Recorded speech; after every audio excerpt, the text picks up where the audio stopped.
So if everyone can see my screen. So really, this is going to be an introduction to ChatGPT. These are real world scenarios that I just decided to throw things at it and see what happened. This was, I'm not uh, I'm not a tech person. My background is in government. I have worked in the tech industry, but I worked on the government compliance side of things. So I'm not the guy you call to fix your computer or your anything. This whole week with Microsoft, trust, I wasn't the person to talk to with any of those computer problems. But so introducing ChatGPT, uh, we're going to do some real world items where I threw the questions to them. I'm going to give you, in a lot of cases, two different versions. Why am I doing that? As I mentioned before, I started doing these about a year ago, and I preserved those responses, but I also decided to do updated responses.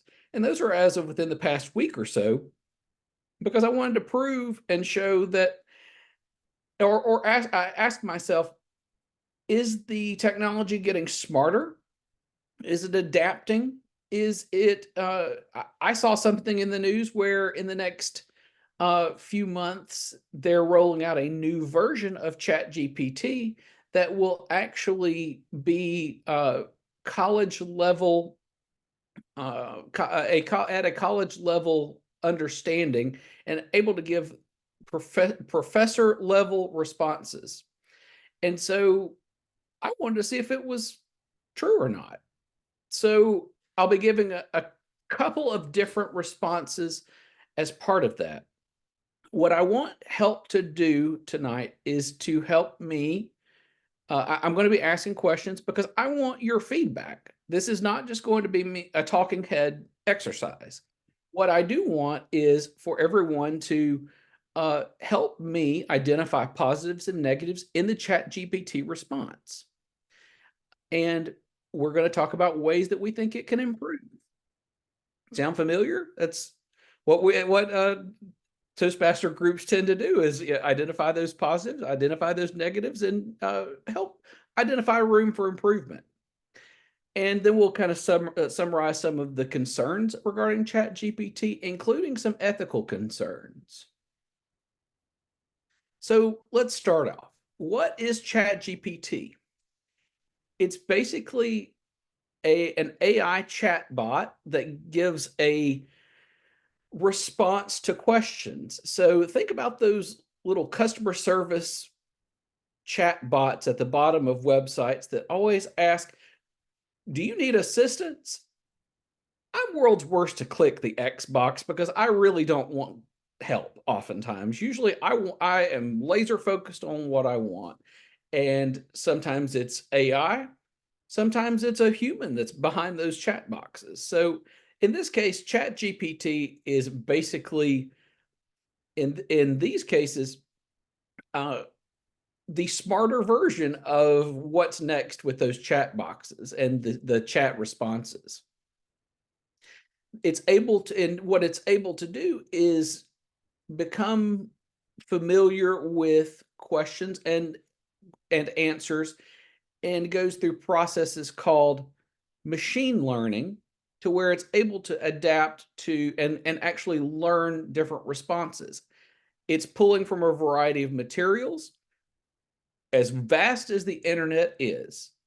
And so that's something I'm going to talk about at the end, because personally, I think that's an ethical concern. Throughout human history, we have used tools to ask questions and seek answers. From our crystal ball to mirror, mirror on the wall, to our friend Google, and now we turn to AI. Let's take it for a test drive. Let's see what it can do. I'm going to ask a few questions and we'll see what those responses are. So to begin with this, we're going to ask a question. of parliamentary authorities. As we know, we are familiar with Robert's Rules of Order. Our friend from Australia mentioned another parliamentary authority that's based in Australia. I saw my friend Dr. Kapoor join. I know that he is familiar with several in Canada, but we're going to be focusing on the most popular authorities in the United States tonight. And so I asked it, what are the most popular parliamentary authorities in the United States? The first response that it gave me was, in the United States, several parliamentary authorities are commonly used as references for procedural rules and guidelines. The popularity of these authorities may vary depending on the specific context and organization. Here are some of the most widely recognized and used parliamentary authorities in the United States. And before I actually hit the next button, I want people to open their mics. What are some of the parliamentary authorities that you think that are going to be referenced? Robert's Rules. Bingo. Yeah. What else?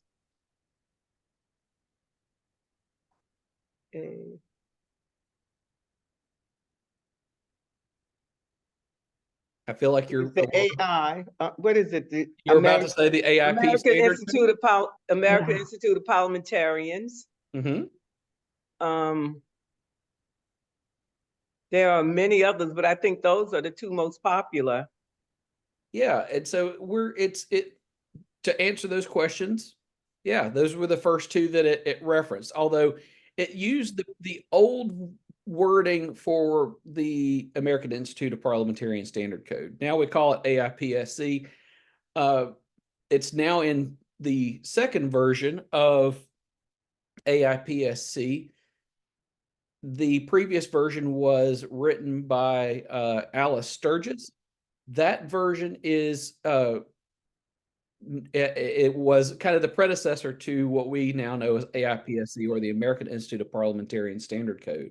In fact, we have one of the authors of that particular reference on the call tonight. So it gave a few references, as was mentioned earlier. Robert's Rules of Order was number one. The Standard Code, which now goes by AIPSC, or the American Institute of Parliamentarian Standard Code, was the second one listed. The third one, well, the United States House of Representatives Rules and Manual, and state-specific manuals. So with a little nuance, you could probably figure out that, I don't know if it didn't understand my question well, but this was the earlier asking of the question. So in the beginning, as you'll see me reference it. So if you see the slide that says in the beginning, that was the first asking of the question. And when you see the slide now, that was the most recent reference. Now, ChatGPT gives a lot of disclaimers.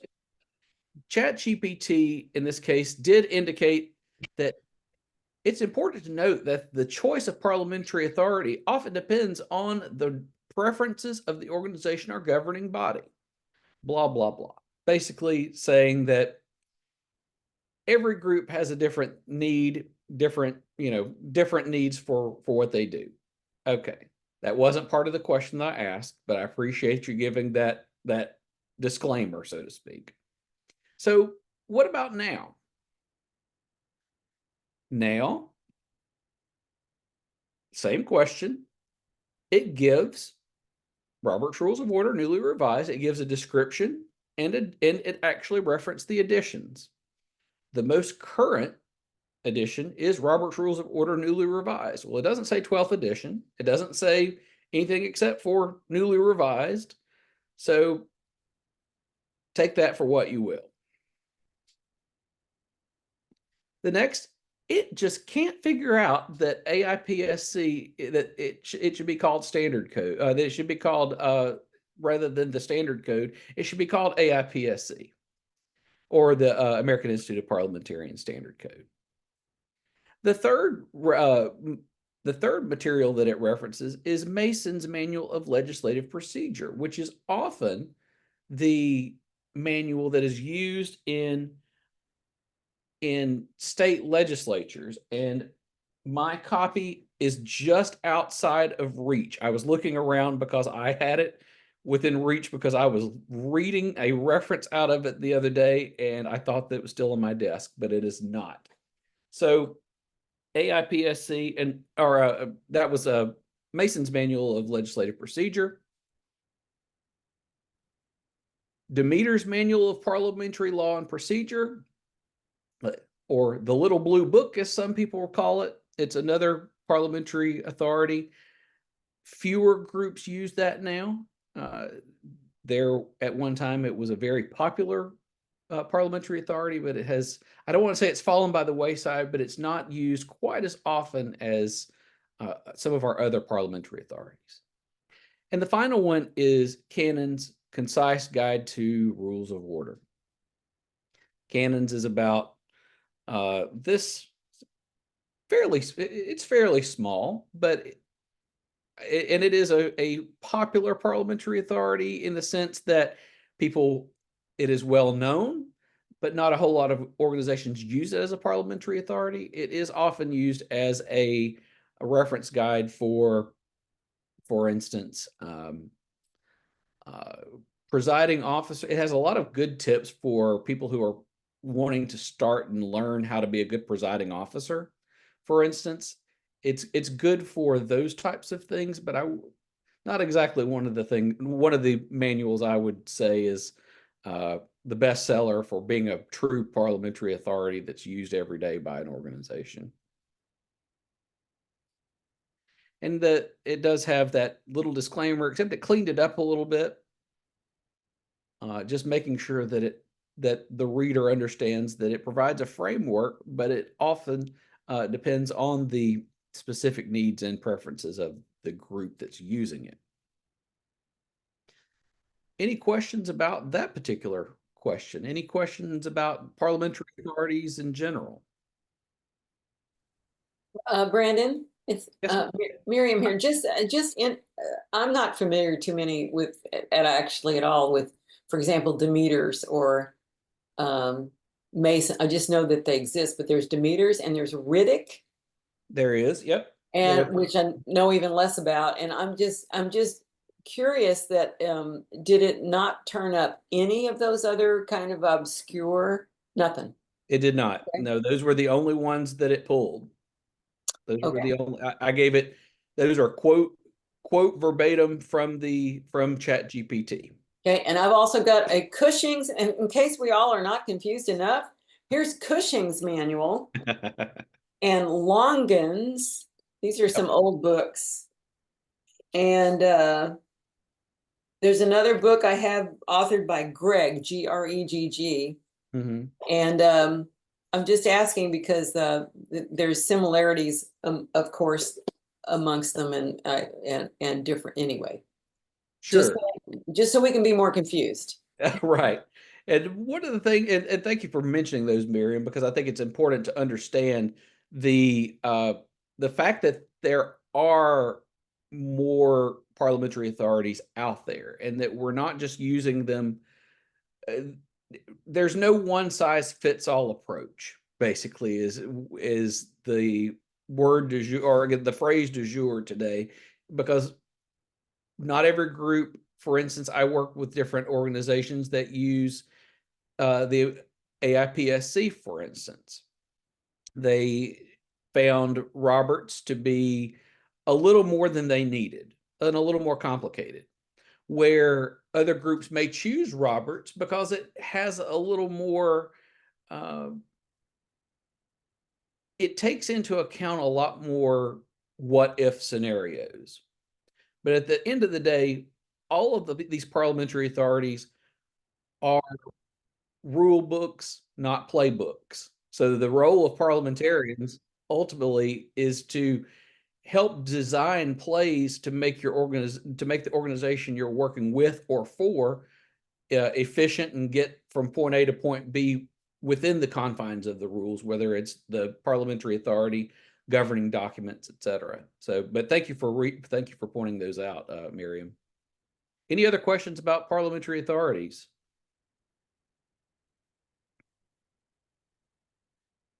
Okay, so let's get granular with RONR, because that's kind of why we're here. I start off with what I thought for AI might be a softball question.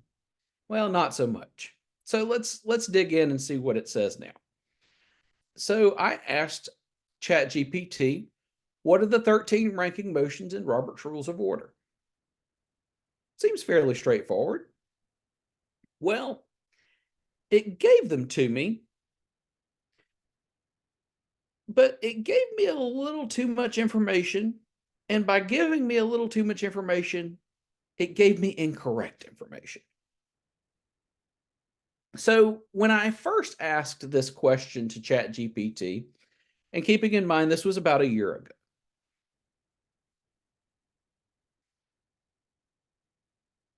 in Robert's Rules of Order, the 13 ranking motions are a set of motions that can be used to bring business before an assembly in a specific order of precedence.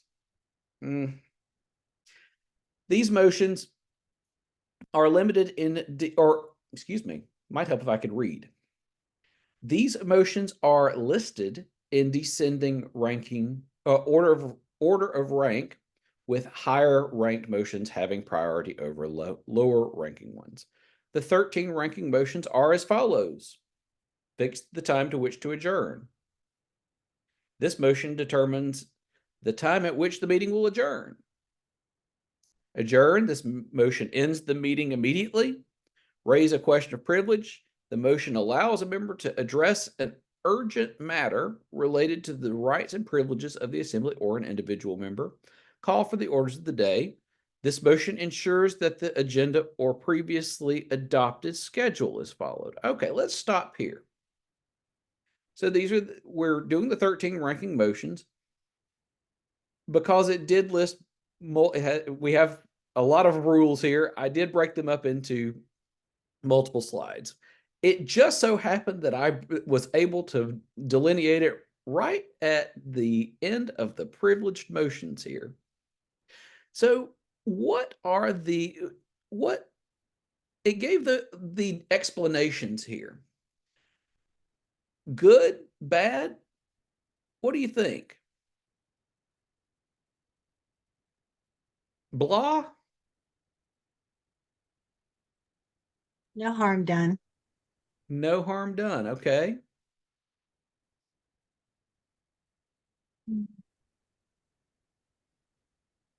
Anyone else? I would think number one would confuse people. Yeah. It sounds as though without that, you're going to go on with your meeting forever. Yeah, that one rubbed me the wrong way.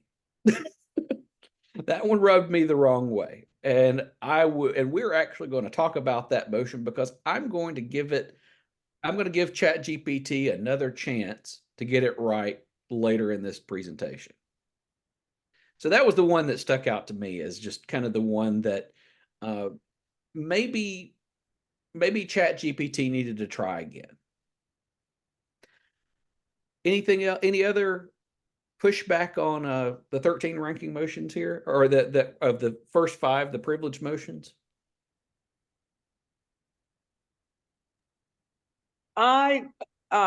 Maybe it's just me, but the sentence where it says these motions are listed in descending order of rank, with higher ranked motions having priority over lower ranked ones. I mean, it's true, but it could be confusing to someone who has little or no knowledge of motions.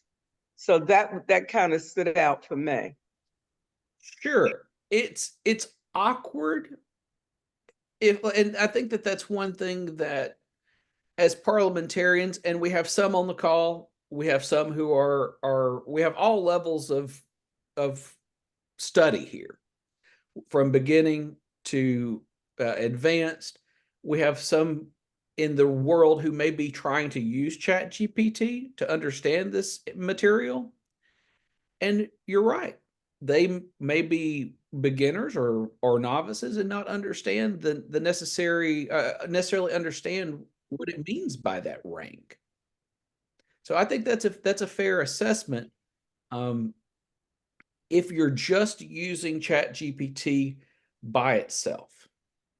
So that's a fine observation as well. So let's move to the next set of motions. Lay on the table. This motion sets aside the pending business or pending motion or business temporarily to deal with another matter. It can be taken from the table. Previous question or closed debate. This motion ends debate on the pending motion and moves directly to a vote.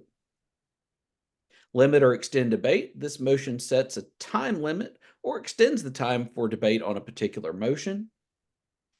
Postpone to a certain time. This motion delays consideration of the pending motion to a specific time or future meeting. Refer to a committee.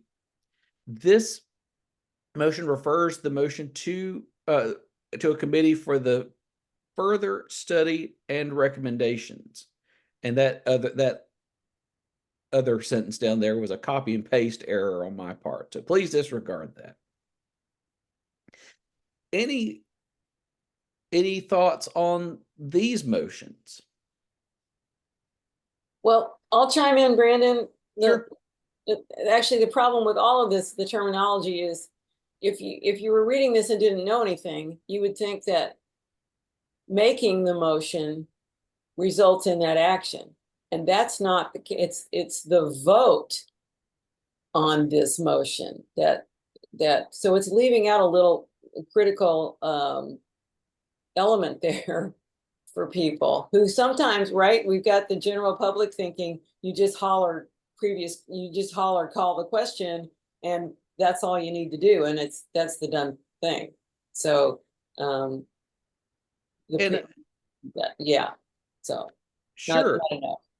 Well, and I think to that end, also, when do these motions have this rank?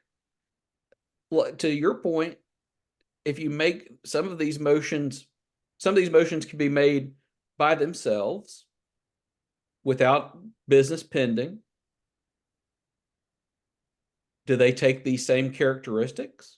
Do they have the same rank if they're made without business pending? They just some food for thought there, something to mull. Because I think it dovetails into what you're saying, Miriam, there is nuance to this. And I think that's important to remember, both if you're suggesting this as a novice or to a novice, or if you are using it from our perspective, nuance is important to what parliamentarians do. I'm going to move to the next slide just so we can get through the 13 ranking motions. Amend. This motion allows for the modification or alteration of the pending motion. Postpone indefinitely. Motion allows, or the motion sets aside the pending motion without a specific time or intention to resume consideration. And then the main motion, introducing new business or bringing a substantive matter before the assembly. And then it has its little disclaimer,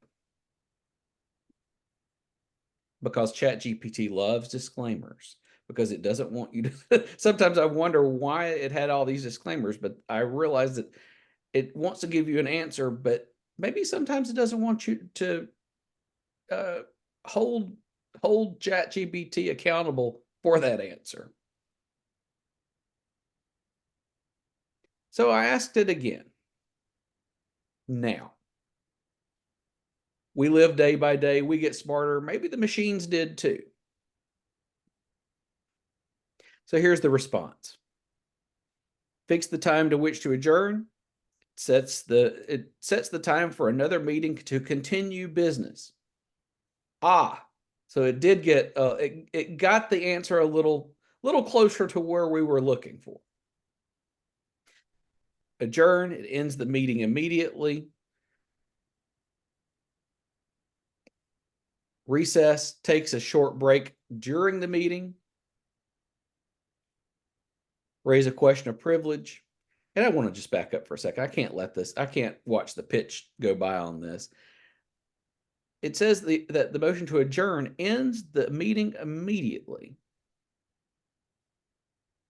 Not necessarily. Anyway, sorry, couldn't help it. Raise a question of privilege allows a member to address an urgent issue affecting the rights or comfort of the assembly, call for the orders of the day, request adherence to an agenda or the order of business. Previous question or lay on the table temporarily suspends consideration of a motion. See, one thing that it did there, though, with lay on the table, it did remove basically the fact that you could take from the table. If you remember in the previous reference, it did state more or less that you could take from the table. It wasn't it does state that it's temporarily suspended, but it doesn't say, it doesn't have the second part of that like that earlier part did. Limit or extend limits of debate, modifies the time allowed for debate on a motion. Postpone to a certain time, defers consideration of a motion to a specific time.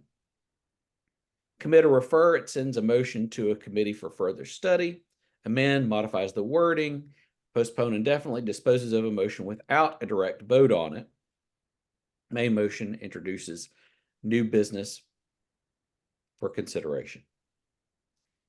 Any thoughts? Did it get better?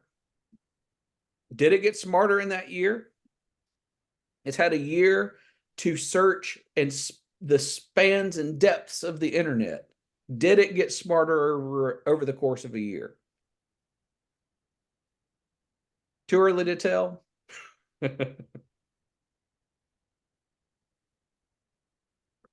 So Got a little smarter. a little smarter, sure. At least it left off some of the more questionable phrases.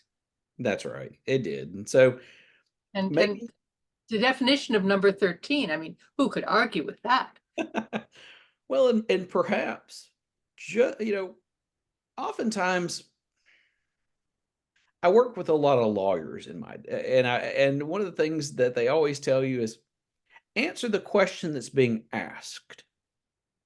Not necessarily, you don't have to expound necessarily, but ask the question that's asked. And I feel like ChatGPT more or less with this, the second round of answers, while it did a little more like that. It answered the questions. Now it did still give me the definitions or what it thought were the definitions, but it was a little more in line with answering the question that was posed instead of it just saying things to sound smart, which is kind of what the first one seemed to me. So you all, I mentioned about that fix the time to which to adjourn and that little thread that I just couldn't help but pull. Let's talk about that for a minute. So I asked ChatGPT to explain the motion to fix the time to which to adjourn. In the beginning, this was the response last year. It says it's a parliamentary motion that allows an assembly to determine the specific time at which the meeting will adjourn. The purpose, motion to fix the time to which to adjourn, is used when the assembly wants to establish a definite time for the meeting to conclude. It helps ensure that the meeting ends at a predetermined time and allows participants to plan their schedules accordingly. And I'm trying not to squish my face and make a face too bad, but no, that's not what the motion to fix the time to which to adjourn does. And so even by the way to the making of the motion down here states This should be followed by a specific time, or I move to fix the time to which to adjourn, and then states that it should be followed by a specific time or time frame. I move to adjourn at 5 p.m. or no later than 9 p.m. No, that's not a motion to fix the time to which to adjourn. Seconding the motion, debate, effect, and it gives that infuriating disclaimer at this point.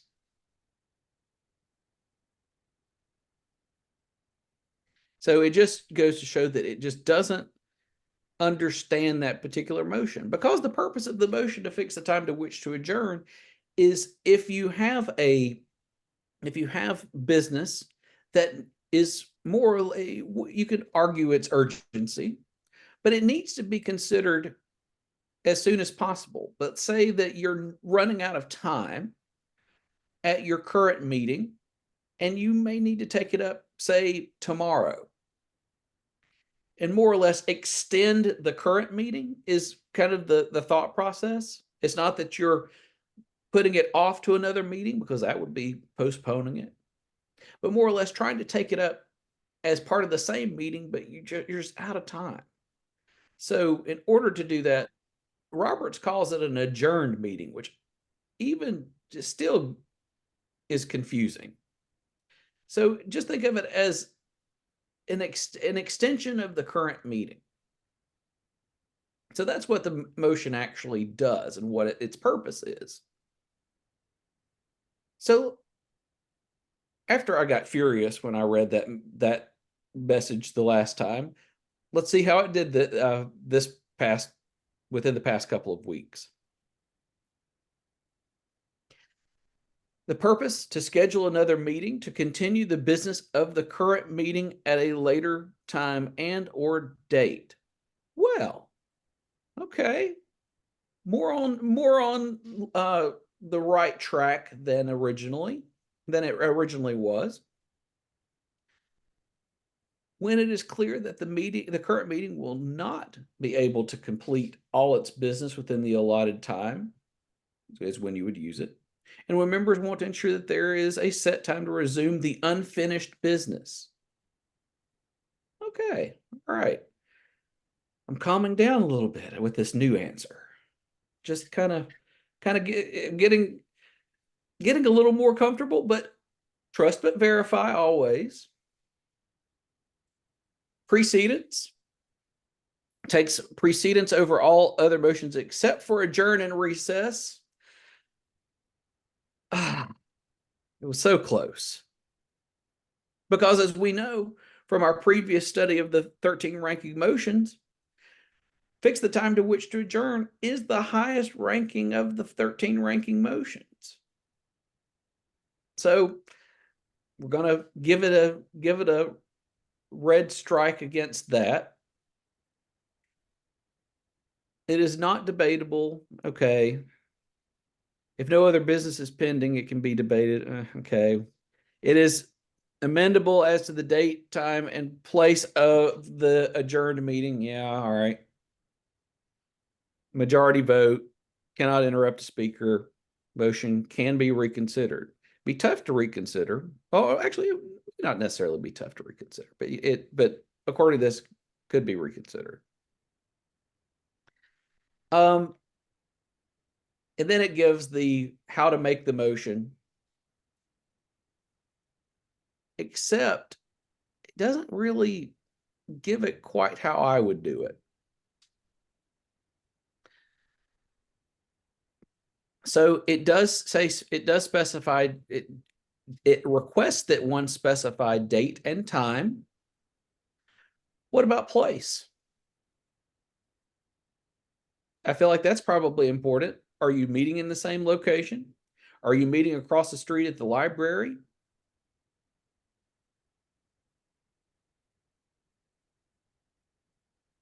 And then it gives, and sorry, this was just some additional thoughts here.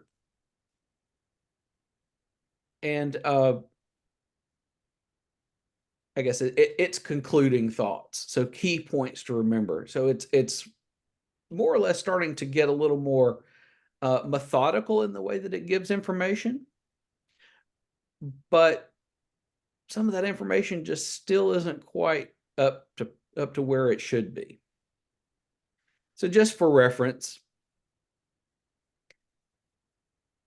I do have a few references here for RONR, the definition here in 22.1. And here's the point that and if I remember correctly, it said it was debatable. Did it say it was debatable? Did I dream that? Oh, it is not debatable. If no other business is pending, it can be debated. So it's not debatable, but it could be explained, which is different. We call it debate, but it's nuanced, but it's different. And then there's no comparable motion in AIPSC. Yes, I included AIPSC references in here because it's the other parliamentary authority, and it's the most widely used outside of Roberts, and just added a few just FYI nuggets for AIPSC because I just can't help myself sometimes. So I wanted to ask it, before we do, were there any questions about fix the time to which to adjourn?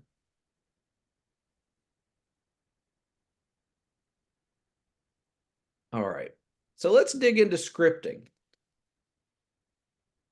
I wanted to see if I'm going to be able to give it just, the basic things. Let's see if it'll give me a skeleton to work from, because I'm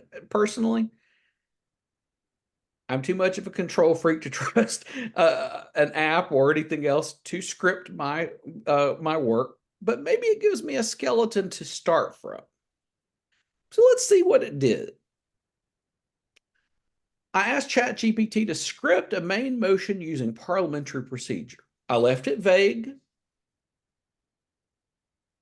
because I just wanted to see what it would say.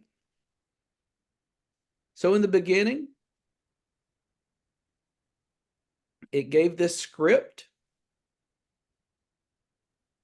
which starts with with recognition, the motion itself,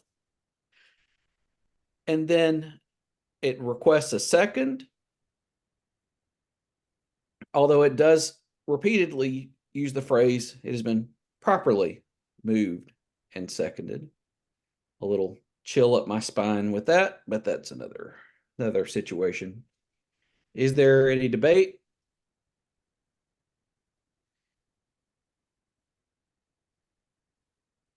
If you see there, vote aye, vote no, ayes have it, motion is adopted.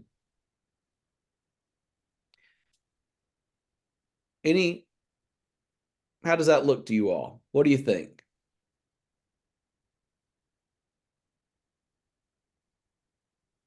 I see a hand raised. Yeah, it's Penelope. I thought going back to the first page there, the main motion actually included a whole sentence of effectively debate, and if it was made as part of the motion, then there's something missing in what else was going on. The whole thing about the budget will cover expenses. Mm-hmm. Yeah, it's fair commentary. I agree. I understand where you're coming from, and that's fair. If it's scripted, I wouldn't want to. I personally wouldn't script in debate for that or explanation. Or if it is part of the motion, then the chair failed to make it. Mm-hmm. Sure. See another hand raised. Oh, sorry. Penelope, did you have anything else? No, I was just going to point out that Hattie Mary has her hand up. Okay. Hattie, please go ahead. I was just going to say, it doesn't give you an option if it doesn't pass. Yeah, that's exactly right. It assumes that it's going to pass. It assumes that this motion is going to be adopted. It doesn't give you the no's. And that was thank you. That was exactly the rub that I got from that as well. Anything else from this, just the general scripting of a main motion? And this was the in the beginning. So we'll see if it got smarter. Can you scroll back to the first page? Certainly. I don't think the chair should be saying that so-and-so is planning to make a main motion. Yeah. Yeah, I guess that it is a script. Sometimes when scripting, there may be prompting, perhaps. So while strictly speaking, that's correct, but sometimes the chair has a little bit of latitude because they know it's like, oh, I remember that member X was going to make, I think they're about to make a motion. Prompt. So it's certainly informal, but sometimes it's within the chair, and it's also with the assembly's indulgence, because you certainly don't want the chair to have to feel like they're having to reel in members to make particular motions. But sometimes, for instance, let's say that there was going to be a congratulatory resolution or something like that, instead of just a normal motion. I think it would be fairer to say, the chair recognizes Dr. Y for the purposes of a resolution, or something like that. So strictly speaking, yes, one probably wouldn't put that in the script unless there's a particular reason for it. And Hattie Berry, I thank you. I have a question. So what would you do if notice was given the previous meeting that there was going to be a motion made? So what would you say? That's my question. Okay, I think you could do that. And so I think that there is a way to script that because it depends on it. I guess it depends on the motion and how it depends on what it is. And so you already kind of know what is coming because it's been noticed. It should have been in the agenda.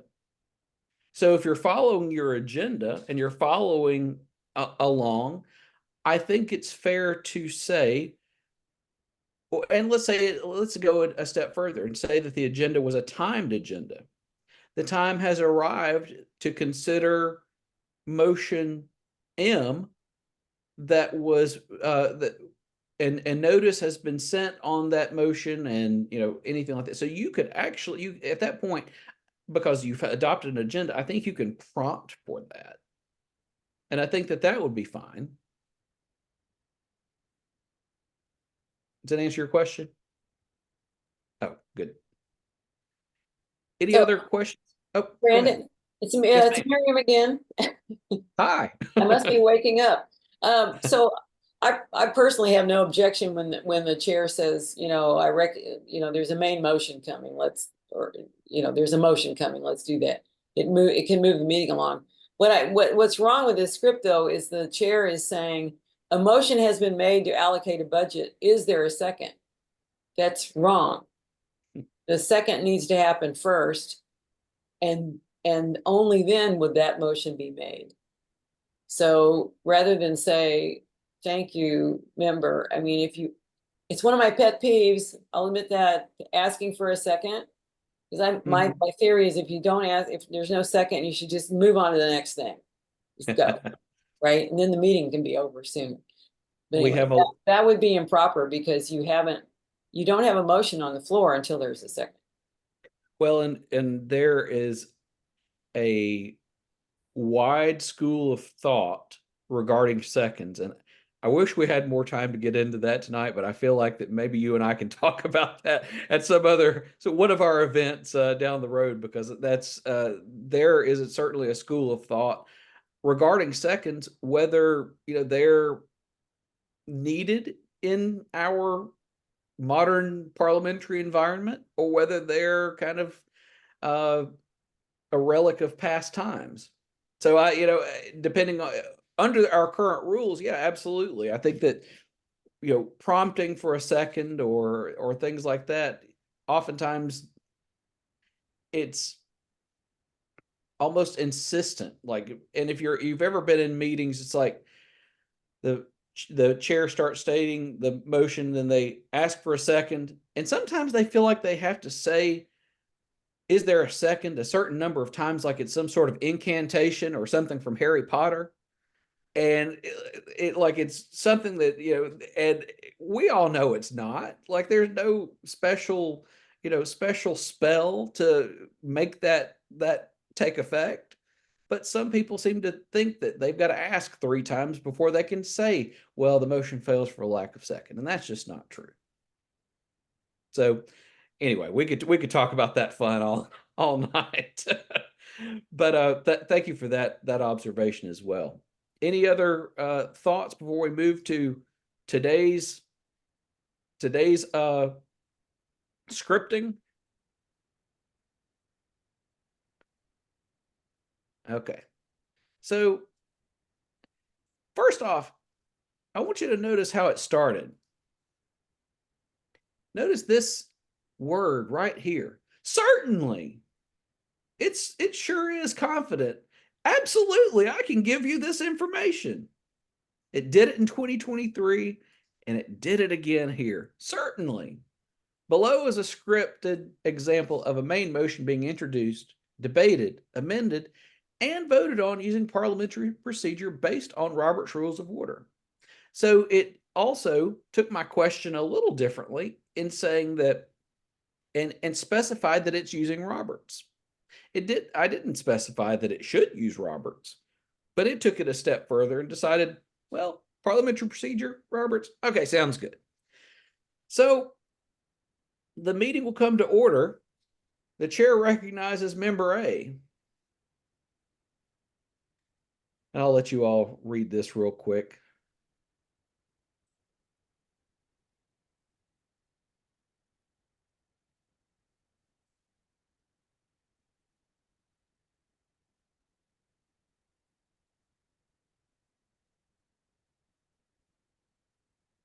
Yes, it is also scripting debate. Ugh.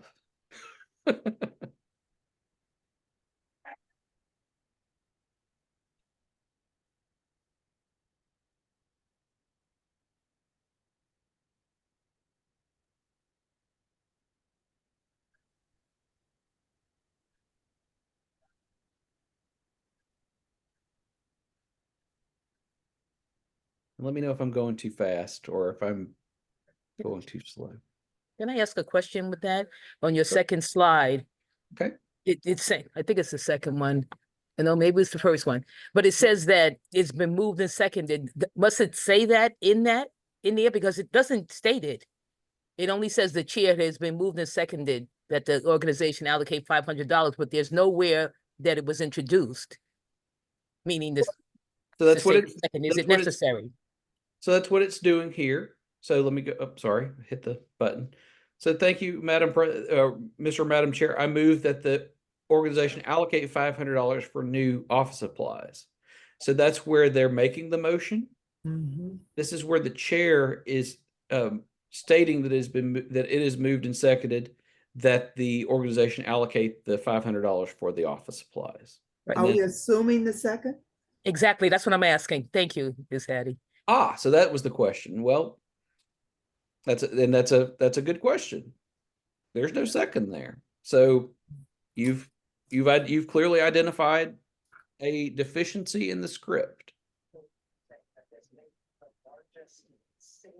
So there was no second given. There was no second requested. They just kept on going about their day. And at that point, once you've gotten into the discussion, it's too late. So you have an assumed second at that point because other members are debating. So you basically have at least one other person that wants to talk about it. So the second becomes unnecessary.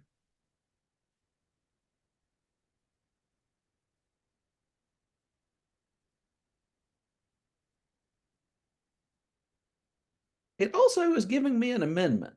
I didn't ask for an amendment. I just wanted a main motion. It's giving me an amendment. I didn't ask. Don't I ask for this, give me this. So it gave me an amendment and it kind of choked through the amendment. It just kind of worked its way through. And again, it gave you an amendment with discussion before the amendment. For the Yeah. motion. Yeah. It gave you amendment because it thought 500 was too much. And that's fine. But I don't ChatGPT needs to give me the material that was requested. Brandon, Yes. this is Sam. Hi, Sam. I was taught that you never ask, is there any discussion? Under RONR, you always ask either, is there any debate? Is there any further debate? Are you ready for the question? And I noticed that chat seems to like, is there any discussion? Yeah. That's a fine observation. And especially because it said, if we look at that first slide right here, basically using parliamentary procedure based on Robert's Rules of Order. So while, if we're going to be true to form, that's right. Yeah, I mean, it's basically saying if you're saying that you're going to follow RONR, the language has to match. So I appreciate that observation, Sam. Oh, I've been called out on it. That's why I remember it. We tend to remember those moments, don't we? So it gave me the main motion. Were there any other observations regarding the main motion?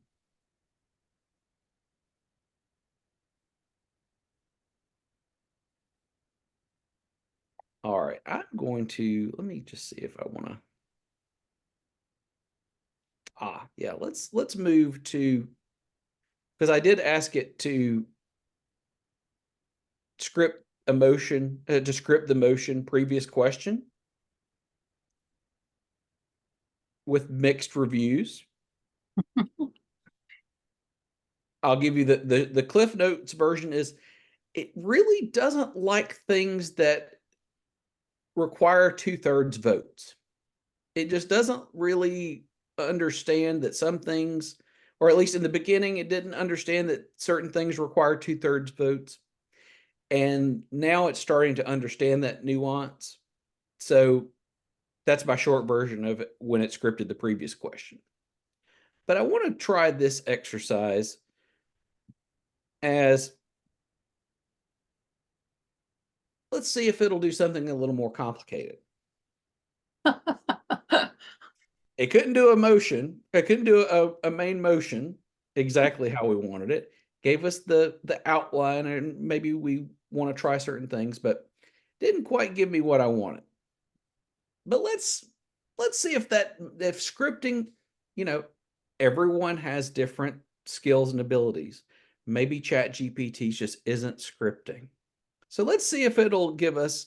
So I asked them to create basic bylaws for a small organization. And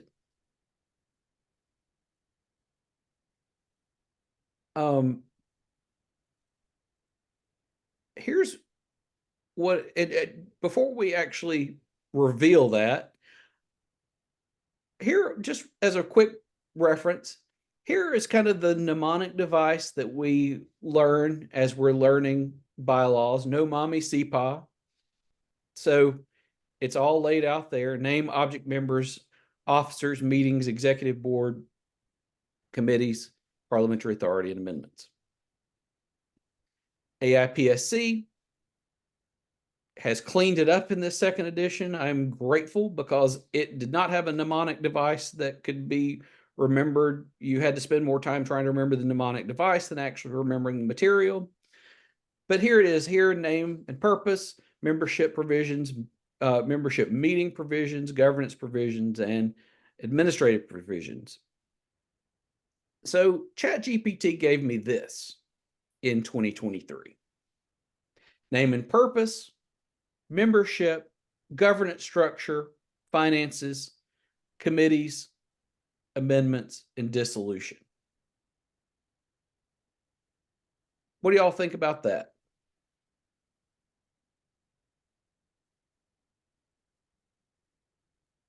And just in the vein of structure, like I certainly not talking about specifics at this point, but just the general structure of bylaws at this point.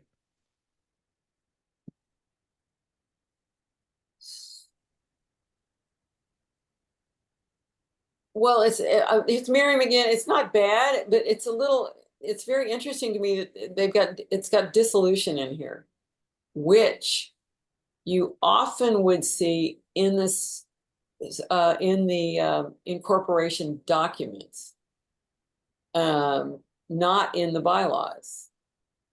In other words, there's some lawyer influence here that I think. I mean, it can be in the bylaws, but you often put that in the certificate of incorporation. And I felt regarding your first point, Miriam, that's how I felt. I was like, it's okay.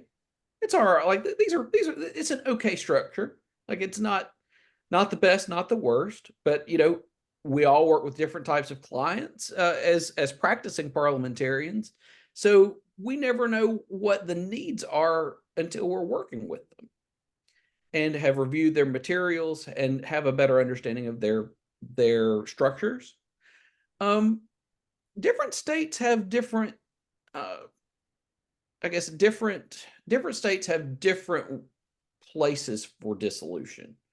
Some, like Miriam mentioned, will have that as part of their articles of incorporation or whatever the state equivalent is for an article of incorporation. So I realize I've just introduced a phrase that may not be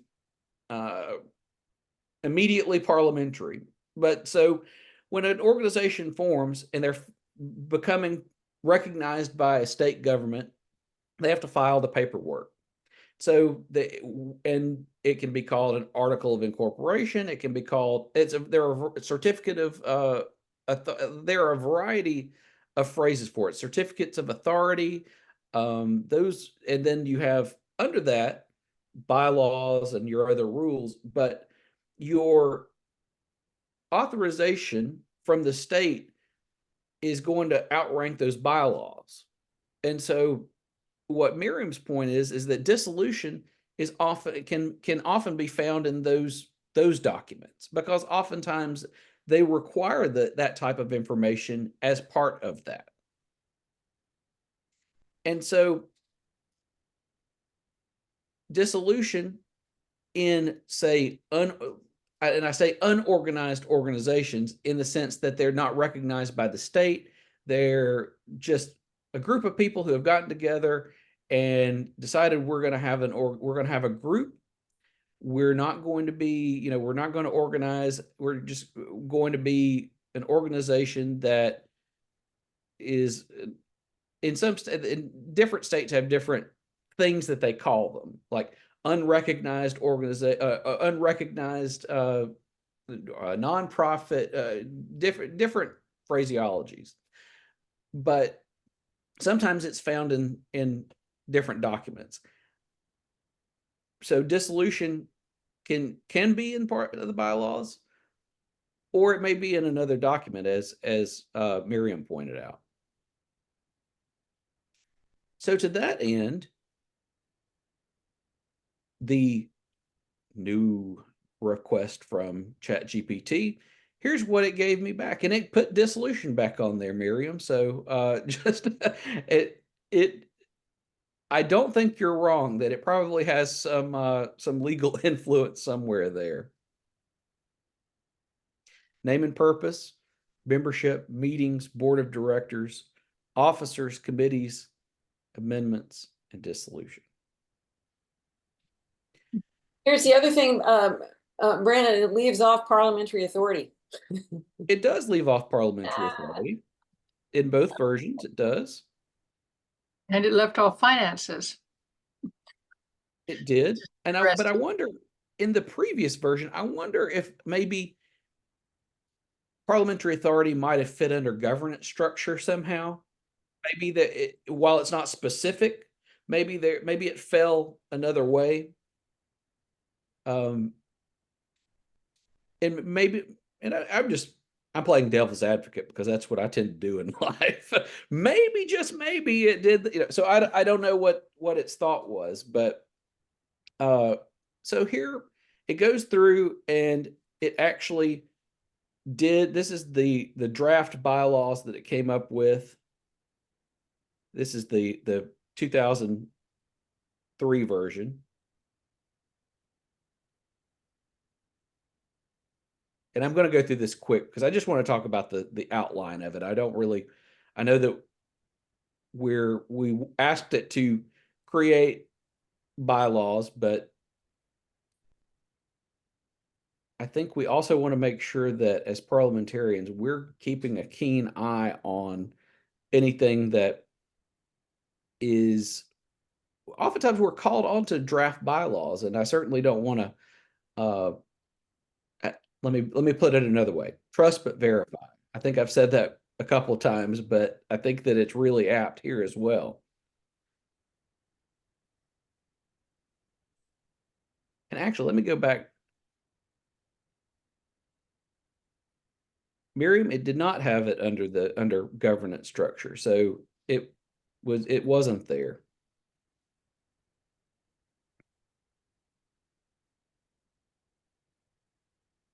I do appreciate its disclaimer this time, though. These are general bylaws that can be tailored to fit the specific needs of your small organization. It's advisable to seek legal advice or consult with professionals familiar with nonprofit or organizational law to ensure compliance with local regulations and to address any specific requirements applicable to your organization. That's the best disclaimer that I think ChatGPT has done throughout this entire workshop. So any thoughts on drafting those bylaws? I know I'm moving kind of quick, but I do want to get to the conclusion. And what can I get a time check? I'm not sure what time. It's about 8:15 now. You have roughly 20 more minutes if you want, Okay. 25 or 30 if everybody's willing to be patient. Okay. Talk very fast at the end. Yes, I have channeled my inner auctioneer more times than I care to admit. So thank you for the time check there. So let's look at the bylaws here. I'll just kind of scroll through them and you can read them.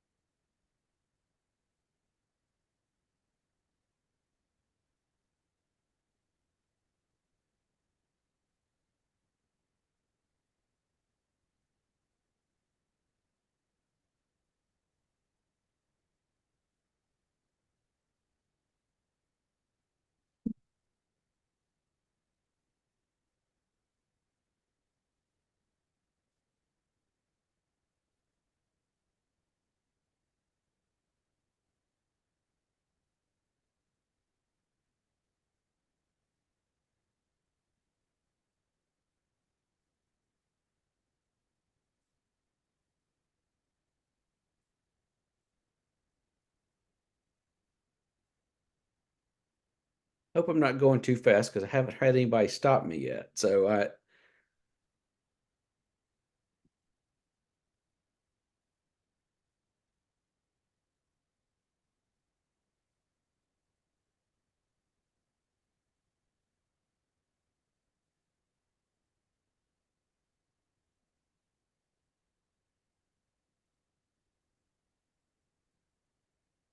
Any thoughts? Someone mentioned a pet peeve of theirs, and I feel like that I probably expressed one too many of my pet peeves tonight. But there was one that I just can't help but pick the nit. And it was in the membership section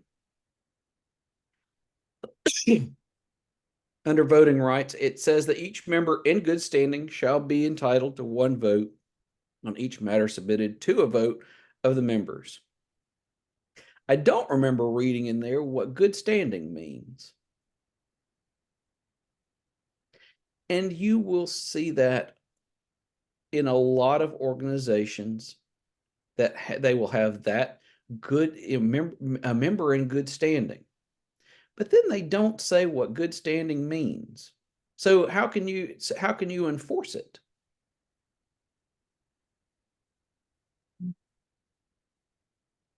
It Sorry. also seems that these bylaws allow all the almost a huge amount of the authority to the board of directors, not to the members.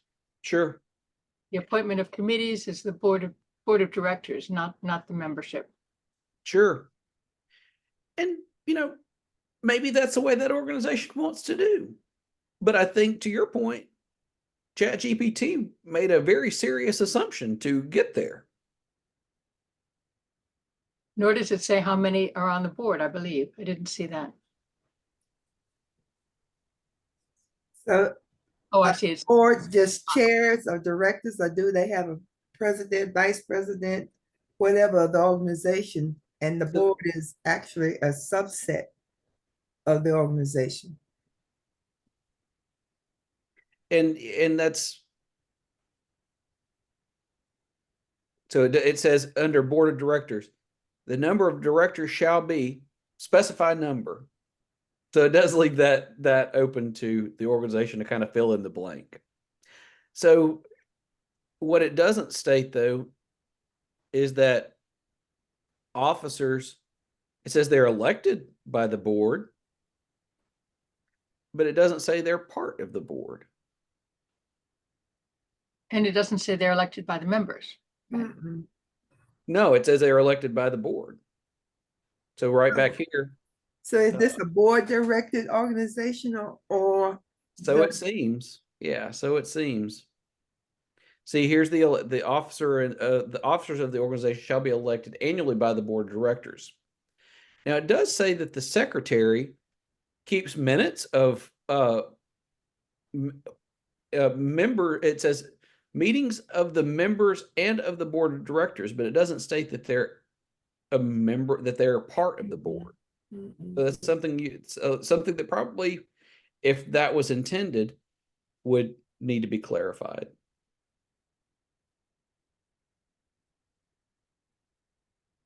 Anything else?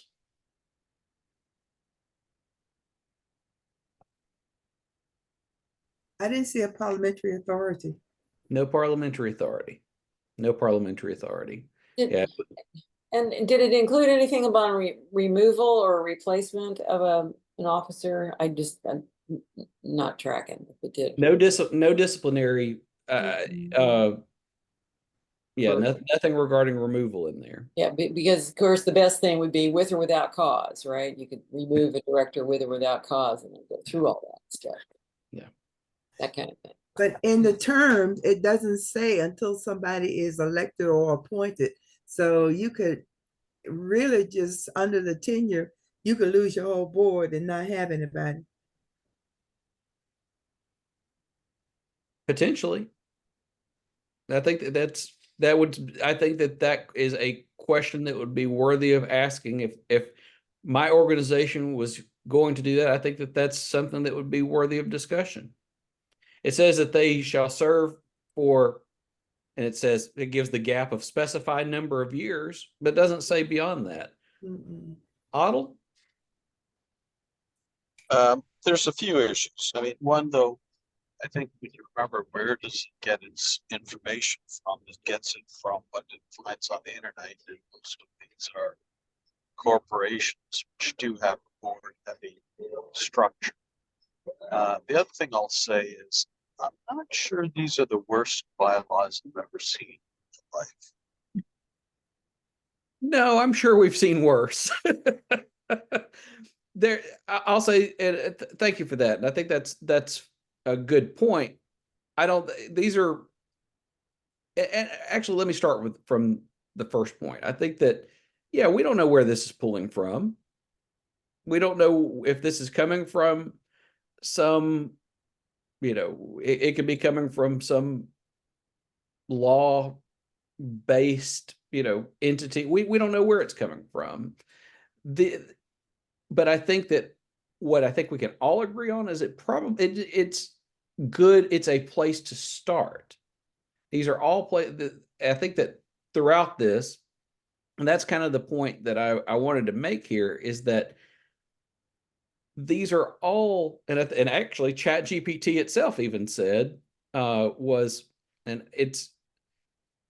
these bylaws serve as a foundation for the governance of your organization. Feel free to adapt and expand on them to meet your specific needs and legal requirements.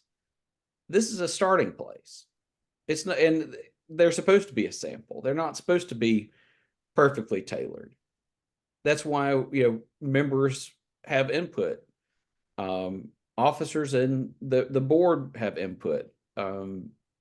Outside consultants, whether it's an attorney, whether it's someone with financial experience, whatever the case may be, it's definitely a starting place.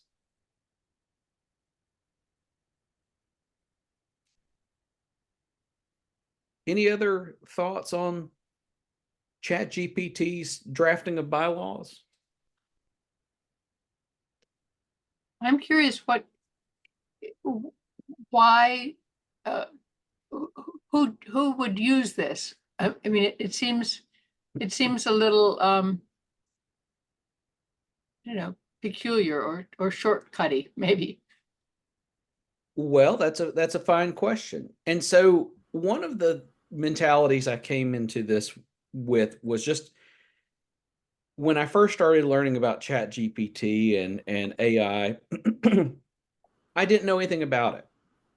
So I know things about parliamentary procedure, but I don't know I don't know how it's going to generate answers, how it's going to how it's going to think, so to speak. And so if I'm just a person, general population, know very little about starting an organization or some of these things, and I'm thinking, hey, I wonder if ChatGPT can help me create these bylaws. That's kind of where I came to from there. Like, I wanted to ask it that way because I feel like I'm sure there are people out there doing it. I'm sure that there are people out there who are taking that shortcut, as you put it. And the problem is they don't know any differently. We, as folks on this call, are aware of parliamentary procedure. We're aware of organizational creation and governance and things like that, but the general population isn't. And so maybe they type it into ChatGPT and take that shortcut. I have a question. Was the question on using Chat GPT or was it on this Article 8? Whether Generally speaking. Oh, okay. Because I was going to say I have two organizations that I belong to, and one person, the treasurer, took $30,000, and another one took $250,000. So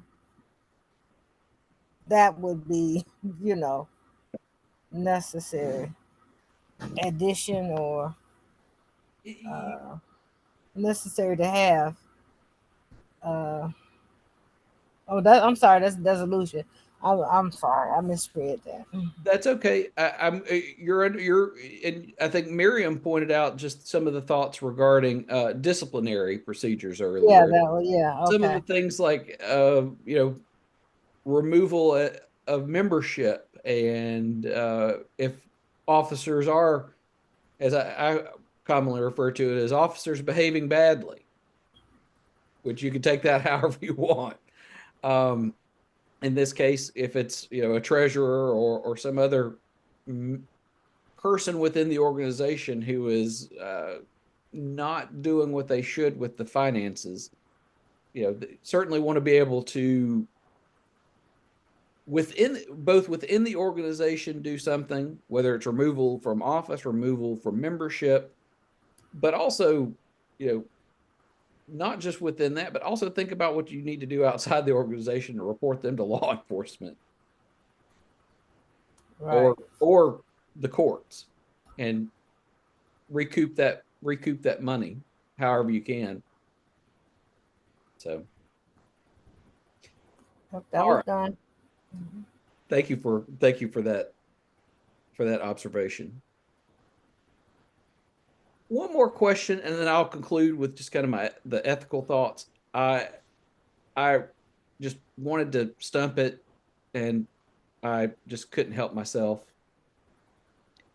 Yes, I was having a little too much fun with this. So Mhm. I asked it to explain the Gordian knot motion. So what is the Gordian knot motion? You will not find that in Robert's Rules of Order, but you will find it in AIPSC. And basically what it is, and I don't know why I highlighted this, but it's basically a reset motion. It's a form of suspend the rules to be able to, if you're in a meeting, things get really complicated. Nobody knows what's going on. Nobody knows exactly where we're at in the meeting. What do you do? This is the break glass in case of emergency motion, to be able to return to where everyone knew what was going on, whether that was the very beginning or some other point within. So I couldn't help but ask ChatGPT what it was. And it gave me a broad answer. It says that it's,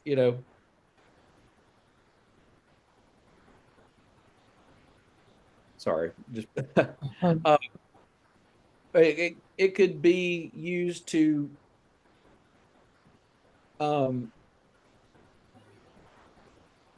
basically, it was just metaphorically, like it was like, it's not really emotion, but it's more just a metaphor for doing something a certain way. And here's the point. It certainly stated, though, it's not a recognized or standardized parliamentary term, but we know that it is. So we moved.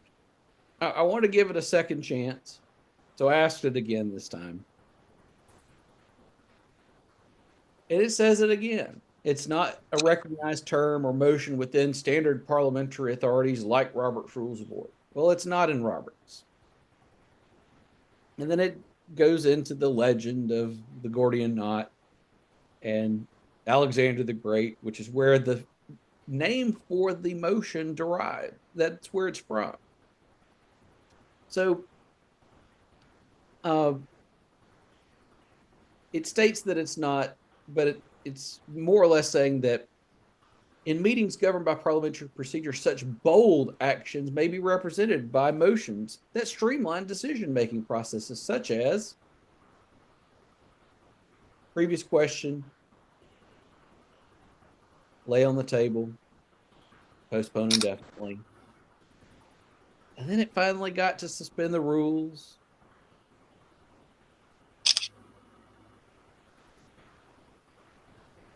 I wanted to give it one more chance because I wanted to give it see if it would, if I gave it a hint, would it get it? So I specifically asked it, explain the Gordian knot motion in the American Institute of Parliamentarian Standard Code. And would you believe that finally it figured it out? The motion is a unique procedural tool used to address particularly contentious or complex issues that may be difficult to resolve through regular parliamentary processes. It's used to simplify and resolve a situation where procedural or substantive complexity is preventing progress in a meeting. It allows the assembly to cut through procedural difficulties and make a clear decision. Then it gives its characteristics as it sees it.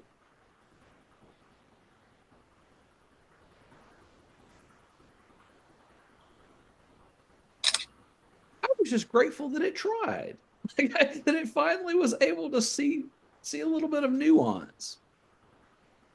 And it gives this example scenario. And I'll let you all kind of read that for a second. Move the Gordian knot motion. One of the things it does say, I move the Gordian knot motion to set aside all amendments and proceed to a direct vote on the main motion.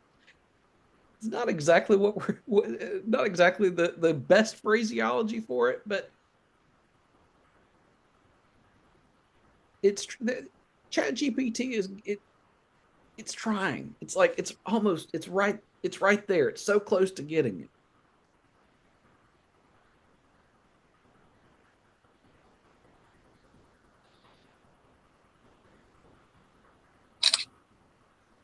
Any thoughts on any thoughts on the nuance of just a unique motion through ChatGPT and its thought processes, even giving it a hint?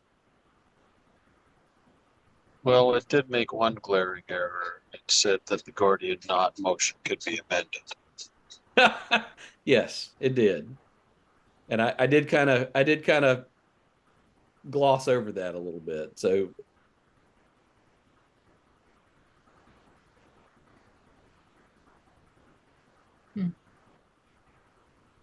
any other thoughts?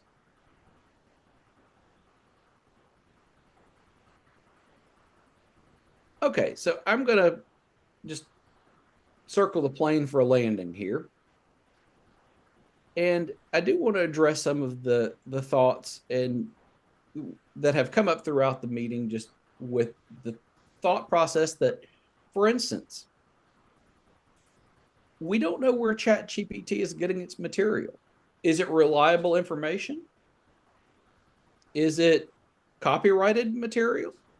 Likely it's copyrighted. If it's pulling things from Robert's Rules of Order, if it's pulling things from AIPSC or other places, those are copyrighted items.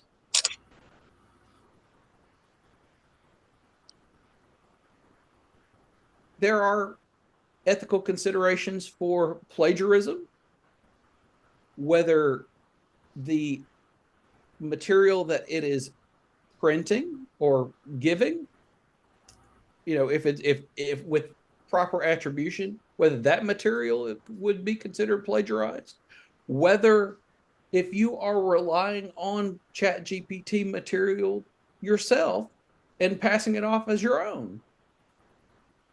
Are we getting into ethical gray areas there? It's just ChatGPT and AI is trying to look at the wealth of information on the internet and trying to put forth a narrow answer, and so it goes everywhere. AI is in a place where there will be more discussions about ethics and the ethical use and just the ethics of the mining of information that it does. I feel like that's probably the next thing, the next big thing for AI, those discussions. As I've shown, it's not the most accurate yet, but what I have also shown is that it's getting smarter. Machine learning is a thing.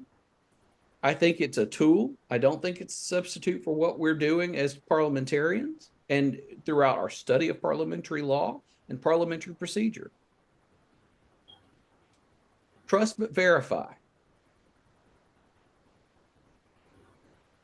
In closing, a while back, Harvard Business Review did a social media post, and it just asked, what excites or scares you about generative AI tech such as ChatGPT? And here are some of the responses. Excitement to predict the future based on past data. Afraid that it'll make our minds slow.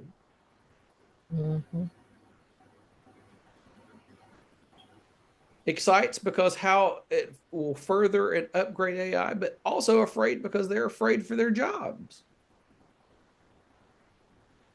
Exciting because of the predictable modeling and making more accessible, but also fearing things like deep fakes and fake data throwing off the answers that ChatGPT gives. That it'll replace human interaction. That it'll take over jobs. Although they are excited that maybe it'll take off some of those mundane work tasks that we all hate to do.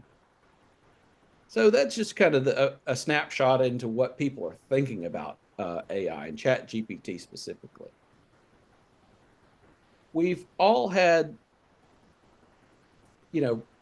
history classes where we've talked about thoughts of where machines are going to take over humanity and they're going to replace humans.